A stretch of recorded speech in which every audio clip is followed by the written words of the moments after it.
కూడా స్వచ్ఛందంగా ఆ పార్టీకి రిజిగ్నేషన్ చేసి కూటమి తరపున వచ్చి మేము కూడా మీతో కలిసి వస్తాము, పట్టణాన్ని అభివృద్ధి చేసుకుందాము అని వాళ్ళందరూ వచ్చిన తర్వాత కూటమి ప్రభుత్వం ధ్యేయం కూడా అభివృద్ధి కనుక వాళ్ళందరితో కూడా కలిసి ఈ రోజున కొత్తగా మేయర్ని ఎన్నుకునే ప్రక్రియ చేపట్టాం. ఇక్కడేదో మేము రాగానే వాళ్ళనేదో దించేసాం, వాళ్ళని తెచ్చేసుకున్నాం అనే అపోహలు ముఖ్యంగా ఆ పార్టీ వదిలిపెట్టాలి. ఎందుకంటే ప్రజలకు ఎవరికి లేదు. గుంటూరులో ప్రజలందరూ కూడా కూటమి ప్రభుత్వాన్ని నమ్ముతున్నారు, మంచి పని చేశారని చెప్పేసి ఒక భావనలో ఉన్నారు. ఎటొచ్చి ఆ ఒక్క పార్టీనే మా వాళ్ళని ఏదో తీసుకెళ్లారు అని రకరకాల మాటలు మాట్లాడుతున్నారు. ఆ రకరకాల మాటలన్నీ కూడా ఒకసారి వాళ్ళు గుర్తు తెచ్చుకోవాలి. గతంలో మనం ఏం చేసామో, ఏ రకంగా ప్రవర్తించామని తెలుసుకుంటే అవన్నీ కూడా ఆన్సర్లన్నీ కూడా వాళ్ళకే దొరుకుతాయి.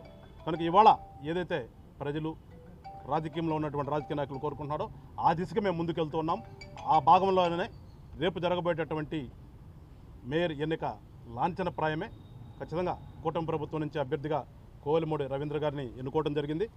అందరూ కూడా ఆయనకి పూర్తి మద్దతు ఇస్తున్నారు. ఎందుకంటే గతం నుంచి ఆయన పార్టీకి చేసినటువంటి సేవలు కానీ, పట్టణంలో ఆయనకు ఉన్నటువంటి గుర్తింపు తెలిస్తే కానీ, ఆయనకి ప్రజల పట్ల, ప్రజాస్వామ్యం పట్ల ఉన్నటువంటి నమ్మకం గురించి కానీ, ఒక మంచి పని చేస్తాడు, ఆయన స్వార్థంగా ఆలోచించడం అనేది కూడా ప్రజలందరికీ ఉంది. కాబట్టి ఆ దిశగా ప్రభుత్వం కూడా నిర్ణయం తీసుకోవటం, ప్రభుత్వం అంటే కూటమి ప్రభుత్వం నిర్ణయం తీసుకోవటం, రేపు జరగబోయేటటువంటి దాంట్లో ఖచ్చితంగా ఆయన్ని మేయర్ సీటు మీద కూటమి నాయకులందరూ కలిసి కూర్చోబెడతాం.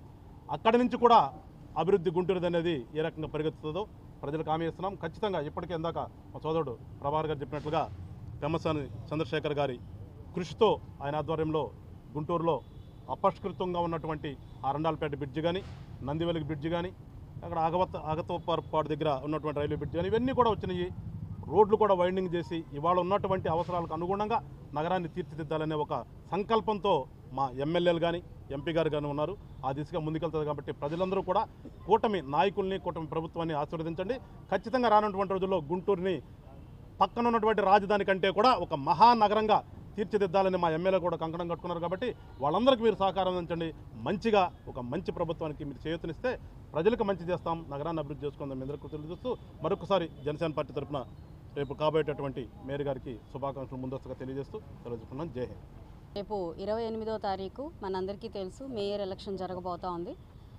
ఆ నేపథ్యంలోనే ఈరోజు కోవెలమూడి నరేంద్ర గారు జేసీ గారికి ఆయన నామినేషన్ని దాఖలు చేయడం జరిగింది. నామినేషన్ ప్రక్రియ ఈరోజు పూర్తి చేసుకొని విజయవంతంగా వచ్చాము. రేపు నాడు కూడా చాలా అద్భుతంగా ఈ యొక్క ఎలక్షన్ జరగబోతూ ఉంది. కంప్లీట్ క్లీన్ స్వీప్తో మన కూటమి అభ్యర్థి అయిన కోవెలమూడి రవీంద్ర గారు విజయాన్ని సొంతం చేసుకోబోతున్నారు.